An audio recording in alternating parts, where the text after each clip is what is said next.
Two ways of starting this column crossed my mind, but both were rejected for different reasons. The first way was an open letter to Commissioners Ron Kitchen and Jeff Kennard. I hate open letters, though. Something as wonderful as the collective works of Hemingway could be written, but if Old Man and the Sea had started as an open letter to fishermen, I would have despised the book. The second way to open this column was a tribute to Veterans Day. Unlike the hatred felt toward open letters, I love Veterans Day, and its significance will come up throughout this column. I didn't want to start it with Veterans Day, though, because while today should be recognized and celebrated, this isn't just another writer's take on what that day means. So instead, I will start it like this. I am a hypocrite. The consistencies of positions I hold can be contradictory, and my fidelity to principle can, at times, be flexible. Here's why. To provide some quick context, Tuesday's County Commission meeting was about to adjourn when Commissioner Holly Davis brought up one more discussion point. She asked Commissioner Kitchen to reconsider accepting the nomination for chairman at the next meeting. The Commission changes its officers every year in November. There are three positions: the chair, the first vice chair, and the second vice chair. Commissioner Scott Carnahan is currently the board's chair, with Commissioner Kitchen as vice chair and Commissioner Ruthie Schleba as second vice chair. Typically, everyone moves up one seat in an unceremonious, routine vote each year. What Commissioner Davis proposed was to break that protocol. Chairman Carnahan and Commissioner Kitchen immediately went on the defensive. Commissioner Ruthie Schleba backed Commissioner Davis.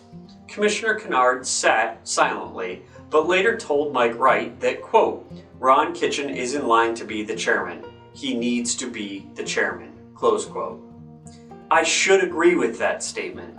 The entire premise of the Concurrent is based on the idea that institutions are more important than individuals who comprise them. To change the order of hierarchy in the system to break protocol because of feelings about an individual is everything I've argued against doing. And yet, it feels like what needs to be done in this case. Commissioner Kennard should change his mind. On Veterans Day, of all days, this feels like an impossible position to take. We honor our men and women who have served and who are currently serving because we understand they are the few who willingly give part or all of their career to something larger than themselves. They're the very embodiment of the institution being more important than the individual. My first thoughts were the same as Dr. Kennard's conclusion, that nothing should be done. And while I can't speak for how he felt, my gut reaction to Ms. Davis's comments while watching live were that of disgust. As rational thought caught up to immediate emotional reaction, though, I realized I had written several pieces that claimed Commissioner Kitchen's tone is not going to help the communication direction of the county. To be consistent in arguing, we need a change in tone. I would also have to contradict my belief that the system is always more important than the individual. I'm willing to do so.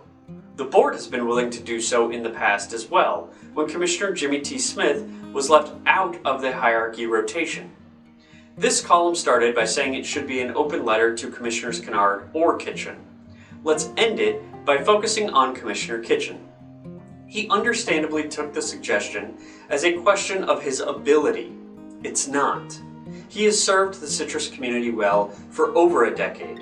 He's earned the right to go out on top. He's also the commissioner I align with closest ideologically. Too many times I find myself loving what he says, but hating how he says it though. It's not time to silence his views, but his demeanor will undoubtedly hurt the board more than help it if he is the public face of the commission for the next year. Sometimes, true service is sacrifice. Our veterans teach us that. They set aside the comforts of everyday free civilian life for the uncertainty of military rigor and potential danger. That's what makes us the greatest country on earth. The country can strive for greatness, however. It has a better chance of reaching that success with Commissioner Kitchen as one of 5 votes rather than its leading voice.